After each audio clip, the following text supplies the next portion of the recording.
Sunny Deol dub करते हैं, और ग्रीजी द बियर और उन बुलबुलों को कौन डब करता है, और आखिर इन दोनों बैक बेंचर्स यानी बुद्ध और बद्री की आवाज किसकी है, और हम सबका फेवरेट यानी मिक्की माउस को कौन डब करता है। तो आओ जानते हैं वॉइस बिहाइंड फेमस कार्टून्स। तो वीडियो काफी इंटरेस्टिंग है, इसलिए अभी से लाइक सब्सक्राइब कर दो। Number 1, greasy and the lemmings. भाई वैसे तो ये कार्टून दूसरी कंट्री में साइलेंट रहता है, लेकिन इंडिया में ये डब करके दिखाया जाता है। और अगर हम बात करें ग्रीजी द बियर के वॉइस आर्टिस्ट की, तो ग्रीजी को आवाज दी है मनोज पांडे ने। समा है सुहाना, भोलू को मैना से है दोस्ती करना। बोलो बोलो, कब मेरी दोस्त बनोगी मैना। ग्रीजी के बाद बारी आती है लेमिंग्स की, जिन्हें हम बुलबुले कहते हैं। तो इन्हें आवाज दी है अंशुल सक्सेना ने। आलू मोटा भालू, हम तुम्हें छोड़ेंगे नहीं। हाँ, भागो। अब आएगा मजा।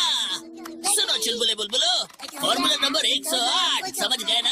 हाँ, समझ गए। नंबर 2, छोटा भीम। भाई छोटा भीम एक ऐसा पॉपुलर इंडियन एनिमेटेड कार्टून है जिसमें भीम लड्डू खाकर सबको सबक सिखाता है, और इसको आवाज किसी लड़के ने नहीं बल्कि लड़की ने दी है। उस लड़की ने जो डोरेमोन को भी डब करती है, यानी कि सोनल कौशल। राजकुमारी वापस आएगी बाबा, और वो सब बच्चे भी आजाद होंगे। जू के इशारों पर नाचना अब बंद होगा, ये भीम का वादा है। भीम के अलावा इस कार्टून में और भी कैरेक्टर्स हैं, जैसे जग्गू बंदर, कालिया, ढोलू भोलू, राजू और चुटकी। तो आप इनके भी वॉइस आर्टिस्ट को देख सकते हो। मेरे दद्दू, मैं तो आपको नहीं जानता। मैं तो अपने दोस्तों के साथ ढोलकपुर में ही रहता हूँ। इतने लंबे सफर में आपके अनमोल आविष्कारों के लिए आपको एक हट्टे कट्टे अंगरक्षक की जरूरत है। कितना समय हो गया, कालिया उस्ताद को लिख ही नहीं रहे, बस हवा में घूरे जा रहे हैं।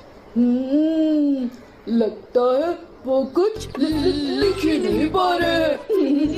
लो, हम बेकार ही परेशान हो रहे थे। भीम इतनी प्यारी बांसुरी बजाता है कि किसी को बुलाना नहीं पड़ेगा, सब अपने आप खींचे चले आएंगे। मुझे पता है इनका इलाज, हंसी योगा। दोनों हाथ जोड़कर पेट की तरफ ध्यान लगाकर हंसो। Number 3, Mickey mouse. Mickey mouse एक ऐसा कार्टून है जो बचपन में हमने बहुत देखा है। बचपन में इसे देखे बिना नींद ही नहीं आती थी। ऐसा लगता था जैसे ये हमारी जिंदगी का एक हिस्सा बन गया है। लेकिन जो आवाज हम बचपन में सुनते थे उसको राजेश शुक्ला डब करते थे। ये रही प्लूटो की कटोरी, उसकी रस्सी और उसके पसंद की बिस्किट का बड़ा सा थैला।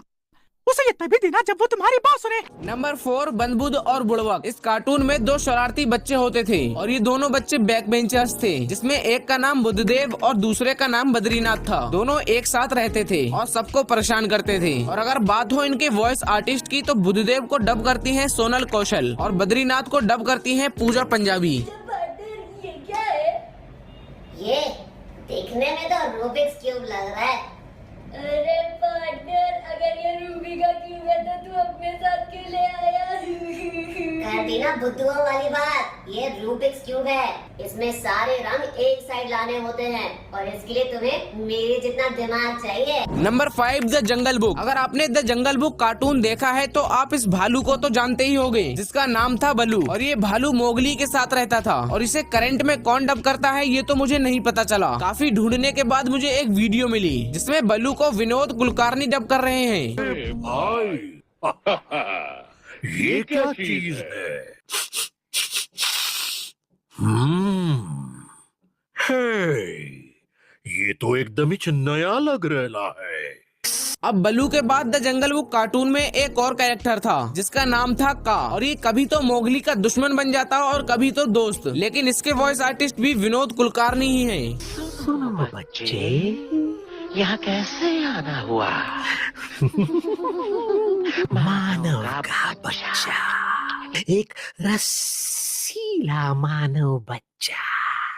नंबर 6, दुनिया का पापा Jack. Oggy and the cockroaches में ऑगी का भाई और दुनिया का पापा जैक होता था, जो कभी कभी ही दिखता था। मतलब ये हर एपिसोड में नहीं दिखता था। और अगर आपको लगता है कि जैक को सनी देओल डब करते हैं तो आप बिल्कुल गलत हो, क्योंकि ऑगी के इतने सारे एपिसोड्स में कोई एक्टर डेली आकर डब नहीं कर सकता। इसलिए इसे डब करने के लिए एक मल्टी टैलेंटेड बंदे को चुना गया, जो सिर्फ जैक ही नहीं बल्कि पूरे ऑगी एंड द कॉकरोचेस के सभी कैरेक्टर्स को डब करता है, और इनका नाम है संजय केनी। तोड़ दूंगा, फोड़ दूंगा, मेरे भाई को छोड़ दे, वरना तुझे कहीं का नहीं छोड़ूंगा। मैं जानता हूँ बलि बकरे की दी जाती है, शेर की नहीं। तो क्या हुआ मेरा